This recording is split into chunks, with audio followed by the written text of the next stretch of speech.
It's been over 1.5 years since my last manga recommendation video, and since you guys loved them and I love creating and compiling them, it only feels natural to continue to the 3rd chapter of this manga rec series.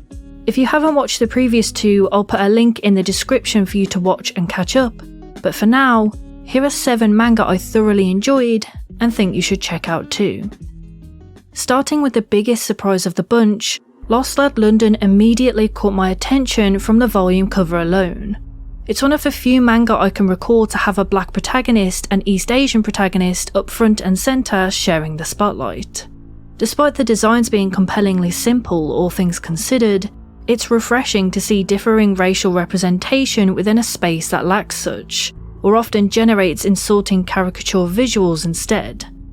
Taking place within the busy, tourist-ridden capital city of the United Kingdom, mangaka Shima Shinya took the opportunity to showcase the authentic reality of London, recognised as one of the most diverse cities in the world. And, funnily enough, as a Brit, Lost Lad London felt very reminiscent of the higher quality BBC or ITV drama mystery shows that become so successful here. Sitting as a concise story of 3 volumes, Shinya starts and concludes a gripping detective story that follows the murder of the Mayor of London, and to make matters worse, innocent university student Al is somehow possessing the murder weapon in his jacket pocket. Lost Lad London spares no time in throwing you within the thrilling tale of a whodunit scenario, a propulsive read keeping you on the edge of your seat as Al and soon-to-be companion Detective Inspector Lenny Ellis try to unravel the puzzle in who the murderer is and what he wants with Al. In many ways, this manga doesn't actually feel like a manga at times. It's difficult to articulate, but between how the writing conveys a dramatic mood comparable to Hollywood dramas, and the very abstract limited backgrounds comparable to European comics, Shinya has a unique touch in storytelling I haven't quite read in a manga before. Between their accurate portrayal of dry humour, the sneaky mentions of supermarkets us Brits will recognise, and of course the familiarity in architecture, Shinya is either a local themselves or put tremendous amounts of research into this manga, with some minute detailing even taking me back. Al and Ellis are intriguing characters in their own right. Al is a very straightforward guy. He's a hard-working student putting in the efforts for both his studies and financial situation, given he's a student living in a costly city. Perhaps blunt at times, his mannerisms do feel like that of an early 20s student. Finding out his milk had been taken by a flatmate, bantering with Ellis, and not being a morning person. Ellis, however, is more than your archetypal detective, displaying an actual sense of care whilst being a realistic and practical-minded person that understands, no doubt from personal experiences, the racial profiling Al would face being a South Asian suspect for a murder that is globally looked into. His relationship with Yuki in the office is one I'd have loved to see more of too, having each other's backs in regards to the case, but also to the struggles they face as people of colour in a white-dominated space. With racial bias against Al and Ellis's side, on top of a culprit trying to frame Al, the pair find themselves scrambling together the ties that connect everything together. I appreciate its concise shortness in not dragging out the story for the sake of it, and instead concluding with a stellar ending that encapsulates the emotive intensity as is displayed throughout the series. It makes me super excited to check out Shinya's other mystery series Glitch, that's also officially licensed with its first volume out now. If you're a fan of crime drama, mysteries, or just in the mood for something a little different within the manga space, Lost Lad London is an impressive short read. The Fragrant Flower Blooms with Dignity by Sakamikami is one of the longest manga on this list. With currently 9 volumes to its name, annoyingly only digitally available at the moment, though its physical release does start next year, this manga upholds a joy within the simplicity of school romance. Such as many school romances like Skip and Loafer or Insomniacs After School, it's more a dive into character exploration than a deep narrative plot. Perhaps surrounding these social differences of both protagonists in a less than unique way, Fragrant Flower instead surprises me in the prose of understanding the frustration of miscommunication or lack thereof, especially in a school setting where that's often excused with adolescent mindfulness. Rintaro Sumugi is a laid-back guy whose aloof appearance is often confused with delinquency, and yet his heart is more weighted than the hollow echoes his archetype tries to achieve. Rather, Rintaro is consciously caring in his decisions, and attentive towards how his actions may be perceived, in particular to Kaoruko Wagari, his counterpart in this story. Whilst Rintaro attends a boys-only public school full of morons, Kaoruko attends a infamously private girls-only academy recognised for its honourable students. The premise is an opposing dynamic in the making, but it's the shared gentleness of both Rintaro and Kaoruko that binds their stories together in a sweet romance, sufficient in charm and warmth. If you watched my Skip and Loafer video, you'll know romance is a genre I'm very nitpicky with, so I was pleasantly shocked at the speed at which I was smitten with their dynamic. Rintaro in particular is a shining example of what you'd call a gentleman, like not being expectant of Kaoruko, understanding her boundaries and what personal time she may want to keep for herself, to little gestures like walking her to the station or even being mindful of his presence of those around him. He's an incredibly considerate character and balances the adorable assertiveness of Kaoruko, whose personality in this relationship is the more assured of the two, making for very genuine conversations and scenes. Often Kaoruko's type of character would oppose these characteristics, normally reserved for the quiet type swept off her feet by a handsome bad boy. Alternatively, Fragrant Flower delivers a more compelling draw through showcasing the insecurities and self-blame Rintaro suffers instead, and how the acceptance of others, however slight, can slowly change that. This trait isn't there to diminish Kaoruko's character, instead offering a more open conversation towards communication. Rintaro often blames himself with faults and mistakes, thinks of the worst circumstances possible due to his actions, and puts others before himself a little too quickly and repetitively. Not to the point of being a yandere, quite the opposite. He cherishes Kaoruko's time spent with him in a healthy manner, but still isn't able to understand just what she sees in a guy like him. The manga is an effective lesson in teaching how being too kind, to the point of never putting yourself first, can have detrimental issues too. And learning to love oneself as much as you love others is just as big a challenge as any. In combination with the lovingly expressive art thrown throughout the series that depicts the charm and turmoil teenage crushes induce, The Fragrant Flower Blooms with Dignity is one of my favourite new ongoing series I'll be sure to keep up with. Shirahama Kamome is definitely not a new name on this channel by any means. Having referenced Witch Hat Atelier in most of my manga videos, it's not such a surprise I'd check out her previous manga, Eniale Dewiela, or Eni Devi for short. Just a little side note, I will be saying the names in their Japanese pronunciation, as the English localization is pronounced so many different ways, even when I asked several people. Back to the topic, Eni Devi is for people who are in need of an entertaining short read, consisting of two women, an angel and devil, who find themselves in hijinks and bizarre scenarios pertaining to the ideology of their titles. Given the premise, I'd be very surprised if the manga wasn't inspired by Good Omens by Neil Gaiman, especially considering Shirahama Kamome appears to be a massive fan of the show, and much like the latter, Eni Devi delves into the conundrum of opposites attract, with both Eniale and Dewiela continuously bickering like an old married couple despite emerging from differing transcendent homes.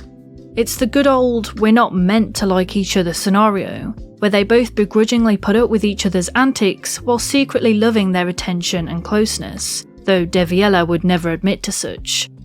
They're both doofuses in a rivalry lacking any real depth nor seriousness, nicknaming each other Eni and Devi fondly, clothes shopping together, blushing around another, or Eniale continuously having heart eyes when in Dewiela's presence.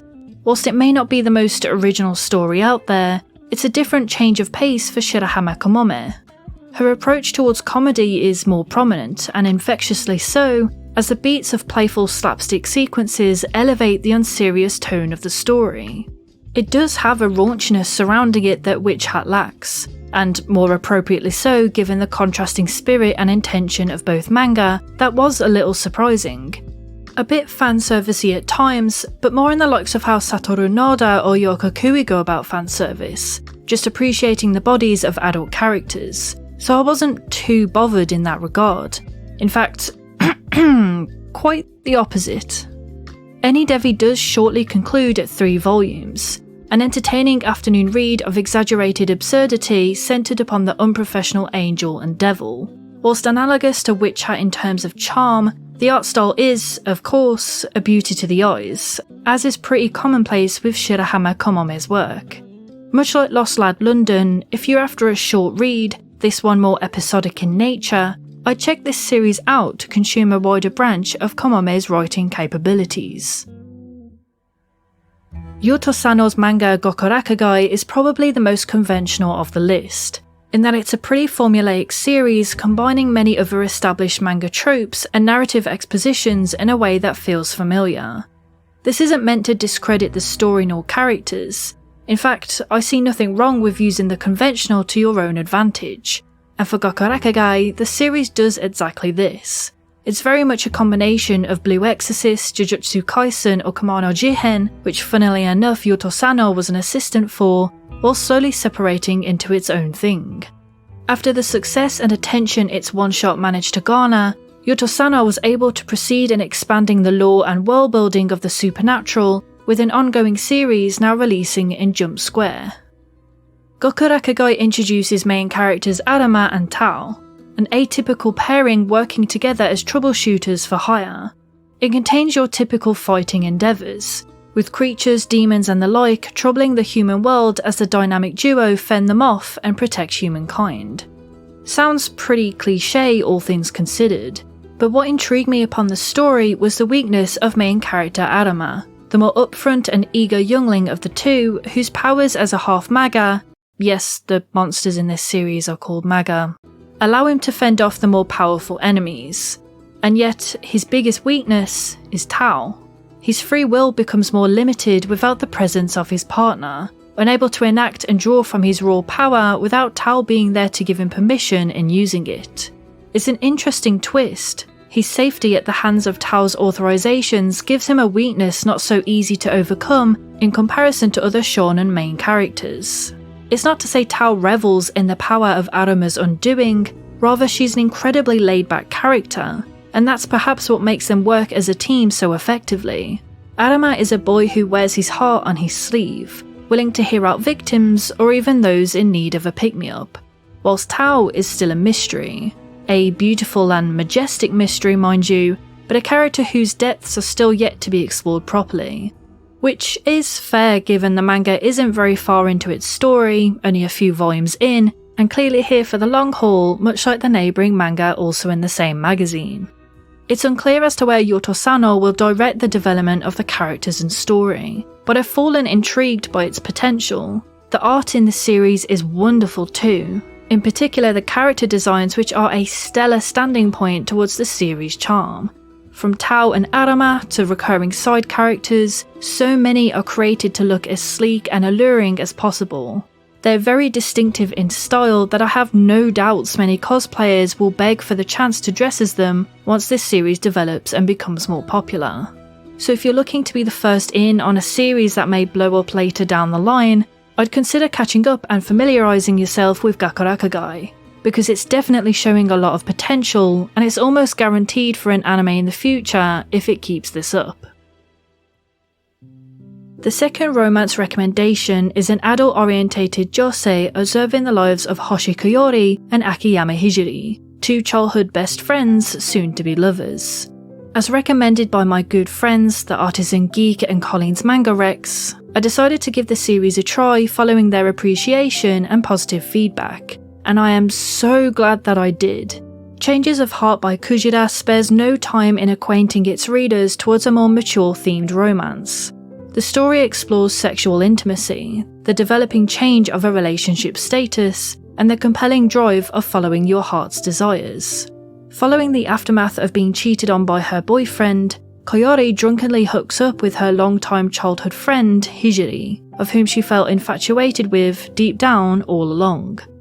My eyebrow did raise a little with the first few pages, mostly concerned over Koyori seemingly confused as to where she was and what amounts of consent was clouded, before the true nature of their relationship was established and those minuscule red flags flew away. Hijiri thankfully doesn't come off as an opportunistic jerk towards Koyori, truthfully not knowing about her true drunken state and more concerned about her well-being and why she was so aghast. Whilst the incident is framed as a mistake at first, both taking ownership of the situation that pushed their relationship in a new direction, it's clear straight from the offset that the lingering feelings are entirely mutual on both sides. Something I'm very glad was established so preemptively, as it left no uncertainties towards the narrative direction. Kujira manages to successfully balance that fine line regarding a mistaken rebound scenario that, if written by anyone else, could have rubbed me the wrong way. Hijiri is pretty quick in reacting to the scenario, wanting to push the relationship forward due to the evolving change in the relationship that previously stayed non-romantical, but that can also be put down to it being the first chapter, where the premise had to be engaging enough for publishers to pick the story up for an official release. So I'll let that slide. In fairness though, Hijiri does acknowledge the guilt in taking advantage of Koyori during an emotional, distressing time. But Koyori herself brushes that off, knowing full well her feelings matches his own. Childhood friends to lovers is a trope I adore when approached well, and Changes of Heart does such a sweet job in portraying the nuances and progressing through the sometimes awkward shift of friends to more. Not to suggest you don't stay friends, of course, but the slight adjustments that make for touching moments of change, or the hesitancy of fearing for said friendship if something goes wrong. The story progresses through differing spectrums of love in adulthood, from trusting your partner by giving them space if needed or respecting boundaries. Unfortunately, it's yet to have any physical release news, as is sadly the case for many josei, but I feel a story like this would be universally loved if given more of a marketing push and general accessibility outside just a US digital release. So if you do pick this manga up following this video, be sure to spread the love on social media so Kodansha can see the potential of this wholesome yet realistic romance manga. Magilumiere Magical Girls is the perfect composite of both the magical girl genre and the superhero genre. Currently ongoing in Shonen Jump Plus, Magilumiere caught my attention because of its lack of conformity within the very genres I grouped it with. It's a very refreshing take on heroism. Conventionally in those stories, the main character will be someone who acts on instinct, will go out of their way to save someone no matter the collateral damage to their surroundings or how much self-inflicted pain they'll go through. And I do get that moral. It shows the sacrificial nature of a hero and the compassionate qualities they possess. In contrast, main character Sakuragi Kana showcases a different approach of heroism. Starting the series as a young woman failing multiple job interviews, she goes to a coffee shop in an attempt to re-energize herself before the next inevitable disappointment. But coincidentally, it's here where her qualities shine. With accurate observancy towards taking in her surroundings, in addition to impressive memorization, she's able to help the baristas during a busy hold-up, by listing the detailed orders the customers before her had requested. While sounding mundane in this scenario, it's those exact qualities that make for an interesting hero. Being a magical girl within this world is a fully fleshed career with differing degrees of success. They're essentially superhero magical girls who work for a company that gets hired to defeat whatever enemy may lurk near. And Kana finds herself abruptly accepted into said industry through helping Koshigaya, an established magical girl of high power through her promising abilities of memory and spatial awareness. The company she's accepted into only naturally being Magilumiere. It's no easy feat to stay calm and collected during stressful scenarios, especially when cornered and with no real means of escape. Thus, going for the easiest decision is the norm in shonen series, but always at the sacrifice of others' livelihoods, homes, or self-inflicted injuries. As a change of pace, Kana instead assesses the dangerous situations at breakneck speed, thinking of every issue and each decision she could make, but more importantly, the consequences of each action. And that in and of itself is a superpower not nearly explored enough. Magilumiere Magical Girls furthers the definition of heroism. The team surrounding Kana are befittingly sweet and proud of Kana for joining their team and being a solid asset to the new duo that is Kana and Koshigaya.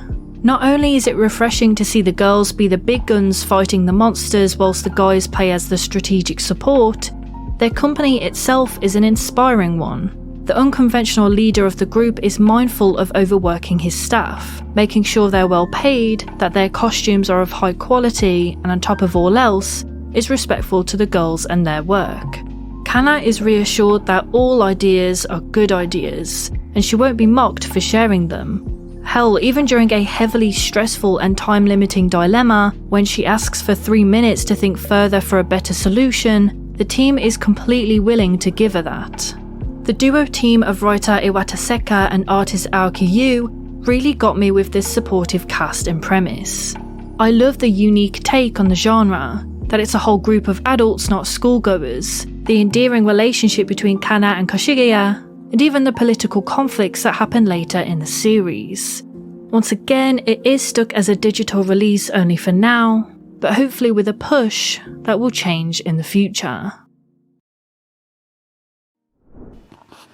I am definitely going to have to get used to this new lens and this new little microphone thing, attachment thingy bob that I've got.